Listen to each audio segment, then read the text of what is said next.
तो देखिए क्लास 8 के बच्चे लोग आज आपका जो है से कि 8 का जो विज्ञान का है किताब उसका एक चैप्टर आज शुरू किया जाएगा, जिसमें हम देख लेंगे हम लोग आधे से ज़्यादा। देखिए कहता है कि आपने अक्सर देखा होगा कि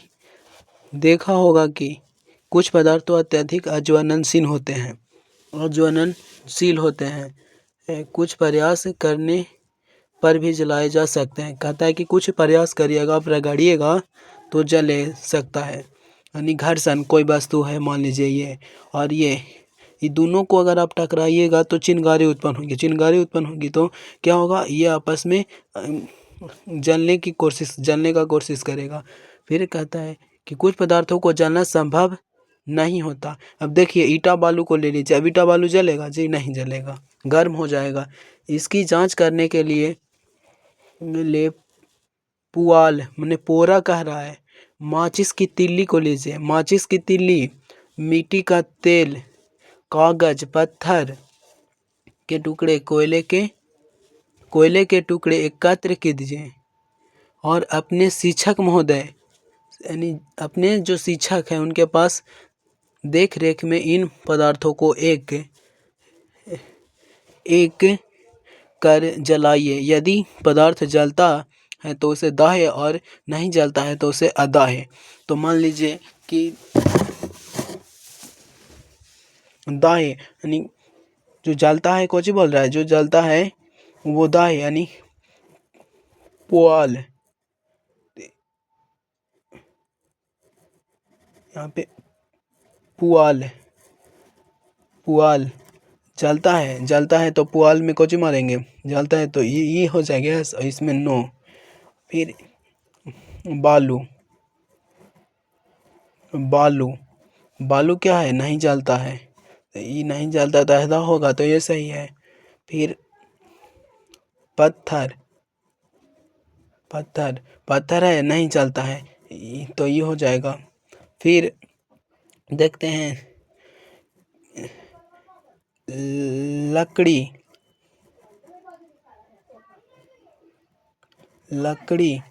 ये जलता है तो ये नो। और फिर अब आगे देखते हैं पदार्थों का दहन और जलने की प्रक्रिया। अगर आपसे पूछा जाए कि किसी वस्तु को जलाने के लिए क्या चाहिए तो आप क्या कहेंगे? माचिस या लाइटर। बात सही है। किसी और तरीके से भी चीज़ों को जो नहीं जलाया जा सकता है? आइए पता करते हैं, देखते हैं आगे क्या कह रहा है। क्रियाकलाप 1 में अपने आसपास के 2 पत्थर उठाइए, उन्हें कसकर आपस में रगड़िए। कहता है कि मान लीजिए 2 पत्थर लीजिए, एक लीजिए यहाँ और फिर यहाँ, ये दोनों को कह रहा है कि आपस में घर्षित टकराइए तो क्या होगा, चिंगारी उत्पन्न होगी। तो उन्हें कसकर आपस में रगड़िए और छुइए, देखिए कैसा लगा। अगर इन्हीं पत्थरों को अंधेरे में बहुत जोर से एक दूसरे से रगड़े तो चिंगारी सी निकलती हुई दिखाई पड़ती है। सही बात है। रात के अंधेरे में घर पर ऐसा करके देखिए, अब करिएगा तो फिर यानी कहना कि यहाँ कोई वस्तु है और ये भी वस्तु है, ये दोनों टकराएगा, ये दोनों घर्षण करेगा तो क्या होगा, चिंगारी सा निकलेगा। जैसे चिंगारी निकलेगा तो अंधेरा में देखिएगा तो साफ लगेगा, पर ऐसे देखिएगा तो नहीं लगेगा। तो वही करके देखिए, किसी ऐसे दिन में जब धूप निकलती हो तो एक हेडलेंस और कागज लेकर कक्षा के बाहर जाइए और हेडलेंस से सूरज निकलती हुई हेडलेंस और कागज लेकर कक्षा के बाहर जाइए की रोशनी को कागज पर केंद्रित कीजिए, थोड़े ही देर में कागज को छूकर देखिए। देखिए यहाँ पे क्या है, एक लेंस लिया है, सूर्य ऊपर से सूर्य का प्रकाश पड़ रहा है इस पे, और फिर ही एक एक बिंदु पर उत्तल लेंस है, इसलिए एक बिंदु पर एकत्रित कर रहा है और फिर ये कागज है, ये कागज है। ये कागज कुछ समय के बाद यहाँ पे इस बिंदु पे इस डायरेक्शन में जलने लगेगा, फिर कहता है जलने लगेगा। क्या महसूस हुआ? तो महसूस होगा कि गर्म होगा और कुछ समय के बाद वो जल भी सकता है। हेडलेंस को वैसे ही कुछ देर तक पकड़े रहिए। ऐसा करने पर क्या हुआ? इन अवलोकनों के आधार पर सोचिए कि जलने से पहले क्या होता है।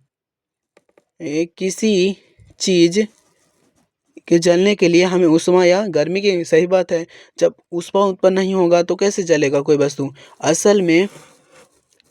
असल में जब हम किसी वस्तु को गर्म करते हैं तो उसका तापमान बढ़ जाता है। जब किसी वस्तु को हम घर्षण करते हैं, इसे मान लीजिए कोई वस्तु है, इसको दोनों को टकराइएगा तो इसमें जो टेम्परेचर है यहाँ पे बढ़ जाएगा, तापमान बढ़ जाएगा और तापमान किसी निश्चित मान पर पहुंच जाता है तो वह जलने लगता है। मान लीजिए कि दूध है, उसको जलने के लिए मान लीजिए